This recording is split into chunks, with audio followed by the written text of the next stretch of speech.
بسم الله الرحمن الرحيم الحمد لله رب العالمين والصلاة والسلام على سيد الأنبياء والمرسلين أما بعد فأستعيذ بالله من الشيطان الرجيم بسم الله الرحمن الرحيم السلام علیکم ورحمۃ اللہ وبرکاتہ۔ عزیز طلبہ کرام، امید کرتا ہوں احباب خیر سے ہوں گے۔ انشاءاللہ آج ہم مشکات المصابیح کے درس نمبر 232 میں باب البر والصلہ فصل ثانی سے حدیث نمبر 4925 سے لے کر 4928 تک پڑھنے کی سعادت حاصل کریں گے۔ آج کے درس میں ان احادیث مقدسہ کا ترجمہ ہوگا اور ساتھ ساتھ ان احادیث مبارکہ کی توضیح و تشریح کرنے کی سعادت حاصل کریں گے۔ تو آئیے طلبہ کرام بلا تاخیر بڑھتے ہیں اپنے آج کے درس کی طرف۔ بسم اللہ الرحمن الرحیم۔ حضرت ثوبان رضی اللہ تعالی عنہ راوی ہیں، وعن ثوبان قال قال رسول اللہ صلی اللہ علیہ وسلم لا يرد القدر الا الدعاء ولا يزيد في العمور الا البر وان الرجل لا يحرم الرزق بالذنب يصيبه رواہ ابن ماجہ۔ حضرت ثوبان رضی اللہ تعالی عنہ راوی ہیں، کہتے ہیں رسول کریم رؤوف الرحیم تاجدار انبیاء حبیب کبریا رسول مہرباں، آپ نے ارشاد مقدس و مطہر فرمایا تقدیر الہی کو دعا کے علاوہ کوئی چیز نہیں بدلتی اور عمر کو دراز کرنے والی کوئی چیز نہیں ہے سوائے قرابت داروں اور والدین کے ساتھ حسن سلوک کے۔ اور یاد رکھو، انسان کو جس سبب سے روزی سے محروم کیا جاتا ہے وہ صرف گناہ ہے جس کا وہ مرتکب ہوتا ہے۔ یہ ابن ماجہ کی روایت ہے۔ القدر، اس سے وہی تقدیر معلق مراد ہے جس کا فیصلہ اٹل نہیں ہے بلکہ مشروط ہوتا ہے۔ اس سے قضائے مبرم مراد نہیں ہے کیونکہ اس میں آگے پیچھے ہونا محال ہوتا ہے۔ سوال یہاں پر یہ ہوتا ہے لا یحرم الرزق بالذنب، کہ بہت سے کفار مالدار عیش و عشرت میں ہوتے ہیں، وہ گناہ کیا بلکہ کفر و شرک میں پڑے رہتے ہیں۔ تو اس حدیث کا خارج کے واقعاتی حقائق سے تعارض ہے۔ اس کا کیا جواب ہے؟ اس کا جواب کچھ یوں دیتے ہیں کہ رزق سے محرومی کی جس سزا کا ذکر اس حدیث میں ہے یہ مسلمانوں کے حق میں ہے جو ان کے لیے ابتلا ہے، کفار کے بارے میں یہ حدیث نہیں ہے۔ اس کا دوسرا جواب اور جامع و مانع جواب یہ دیتے ہیں کہ ایک رزق ہے اور ایک رزق کا ثمرہ اور نتیجہ ہے۔ اصل مقصود رزق نہیں بلکہ اس کا ثمرہ اور نتیجہ مقصود ہوتا ہے۔ رزق کا ثمرہ اطمینان و سکون اور راحت و فرحت ہوتی ہے۔ کفار اگرچہ بظاہر مال سے مالا مال ہوتے ہیں لیکن ان کو مال کا نتیجہ جو اطمینان اور سکون اور راحت و فرحت ہے وہ کبھی بھی حاصل نہیں ہوتا بلکہ خود یہی مال ان کے لیے وبال جان ہوتا ہے اور وہ زندگی میں اس مال کی وجہ سے شدید عذاب میں مبتلا ہوتے ہیں۔ در حقیقت وہ معصیت کی وجہ سے رزق کے اصل فائدے سے محروم رہ گئے ہیں، اور یہ جواب کفار، اشرار اور فساق اور فجار سب کو شامل ہے۔ آئیے اگلی حدیث مقدسہ کی طرف بڑھتے ہیں۔ حضرت عائشہ رضی اللہ تعالی عنہا راویہ ہیں، وعن عائشہ قالت قال رسول اللہ صلی اللہ علیہ وسلم دخلت الجنة فسمعت فيها قراءة فقلت من هذا قالوا حارثة بن النعمان كذلكم البر وكان أبر الناس بأمه رواہ فی شرح السنة والبیہقی فی شعاب الایمان۔ وفی روایت قال نمت قرأتینی فی الجنت بدل دخلت الجنہ. حضرت عائشہ رضی اللہ تعالی عنہا راویہ ہیں، کہتی ہیں رسول کریم رؤوف الرحیم تاجدار انبیاء حبیب مہرباں رسول کبریا نے ارشاد مقدس فرمایا، میں جنت میں گیا تو میں نے وہاں قرآن پڑھنے کی آواز سنی. میں نے فرشتوں سے پوچھا یہ کون شخص ہے؟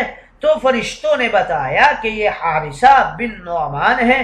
یہی وہ فضیلت و ثواب ہے جو والدین کے ساتھ نیکی کرنے پر حاصل ہوتا ہے.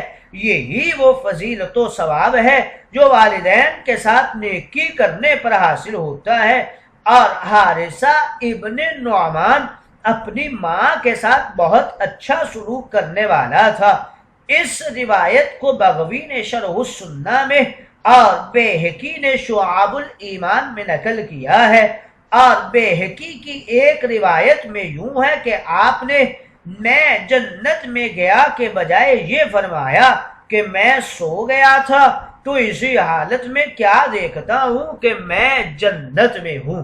گویا اس حدیث مقدسہ میں والدین کریمین کی خدمت کرنے کی فضیلت کو ذکر کیا گیا ہے.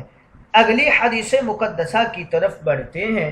حضرت عبداللہ بن عمر رضی اللہ تعالی عنہ راوی ہیں، وعن عبداللہ بن عمر قال قال رسول اللہ صلی اللہ علیہ وسلم رضی الرب فی عرض الوالد وسخط الرب فی سخط الوالد.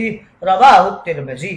حضرت عبداللہ ابن عمر کہتے ہیں رسول کریم رؤوف الرحیم تاجدار انبیاء رسول مہرباں حبیب کبریا نے ارشاد مقدس و مطہر فرمایا کہ پروردگار کی رضامندی اور خوشنودی ماں باپ کی رضا اور خوشنودی میں ہے، اور پروردگار کی ناراضی اور ناخوشی ماں باپ کی ناخوشی اور ناراضی میں ہے. یہ ترمذی کی روایت ہے. گویا اللہ تعالیٰ کی رضا والدین کی رضا کے ساتھ مربوط ہے. سخط الرب، چھوٹوں پر بڑوں کے غضب کے لیے سخت کا لفظ استعمال کیا جاتا ہے.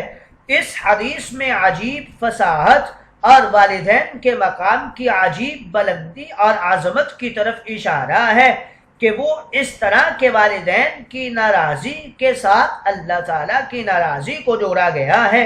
یہ نہیں کہا کہ والدین کی نافرمانی سے اللہ تعالیٰ ناراض ہو جاتا ہے، بلکہ یہ فرمایا کہ والدین ناراض ہوں گے تو اللہ رب العزت ناراض ہے. یعنی کسی بیٹے سے اگر اس کا باپ ناراض اور ناخوش ہوگا تو اللہ تعالیٰ بھی ناراض ہوگا. یہاں والد کا ذکر ہے مگر والدہ بھی مراد ہے، دونوں کا حکم ایک جیسا ہی ہے.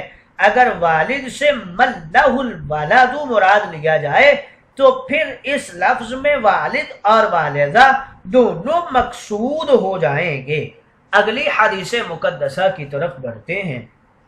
حضرت ابو درداء رضی اللہ تعالی عنہ راوی ہیں، وعن ابی الدرداء ان رجلا اتاه فقال ان لي امرأة وان امي تأمرني بطلاقها. فقال له ابو الدرداء سمعت رسول الله صلى الله عليه وسلم يقول الوالد اوسط ابواب الجنة فإن شئت فحافظ على الباب او ضيع. رواہ الترمذی و ابن ماجہ. حضرت ابو درداء رضی اللہ تعالی عنہ سے روایت ہے، کہتے ہیں کہ ایک شخص نے ان کی خدمت میں حاضر ہو کر عرض کیا کہ میں ایک بیوی والا ہوں اور میری والدہ چاہتی ہیں کہ میں اس بیوی کو طلاق دے دوں. حضرت ابو درداء نے اس سے کہا کہ میں نے رسول کریم کو یہ فرماتے ہوئے سنا کہ والد جنت کے بہترین دروازوں میں سے ہے، پس تم کو اختیار ہے کہ چاہے اس دروازے کی محافظت کرو اور چاہے اس کو ضائع کر دو. یہ ترمذی اور ابن ماجہ کی روایت ہے. گویا والدین کا حکم بیوی کی محبت پر مقدم ہے. اس بات کی طرف اس حدیث مقدسہ میں اشارہ کیا گیا ہے۔ بے طلاقیہا، اگر بیوی میں شریک اباحت بھی ہو اور والدین کا حکم بھی ہو تو طلاق دے دو، تو بیٹے پر واجب ہے کہ طلاق دے دے، لیکن اگر بیوی میں شریک اباحت نہیں ہے اور والدین کا حکم ہے کہ طلاق دے دو تو پھر طلاق دینا مستحب ہوگا، واجب نہیں ہوگا۔ الوالد، حضرت ابو درداء نے اس شخص کو جو جواب دیا اس میں والد سے مراد من لہ الولد مراد لیا ہے، جس میں ماں اور باپ دونوں شریک ہیں۔ حضرت ابو درداء نے یہی فیصلہ فرما دیا کہ جنت والدین کے قدموں میں ہے اور یہ جنت کے مرکزی دروازے ہیں، اگر ان کا حکم مان لیا تو دروازہ کھول جائے گا ورنہ دروازہ بند کا بند رہے گا۔ تو آج ہمیں بھی سوچنے سمجھنے کی ضرورت ہے کہ ان دروازوں کو ہم نے کھولنا ہے یا بند رکھنا ہے۔ اگر عزت و توقیر اور تعظیم اور ادب اور حسن سلوک کے ساتھ پیش آئیں گے تو رب تعالیٰ بھی راضی ہوگا اور یہ دونوں ہستیاں بھی راضی ہوں گی، اور اگر ان کی ناراضی منہ لے لی تو یاد رکھیے کوئی عبادت کسی کام نہیں آئے گی، بلکہ رب تعالیٰ بھی ناراض ہو جائے گا اور ہم اس کے عتاب کا شکار ہو جائیں گے۔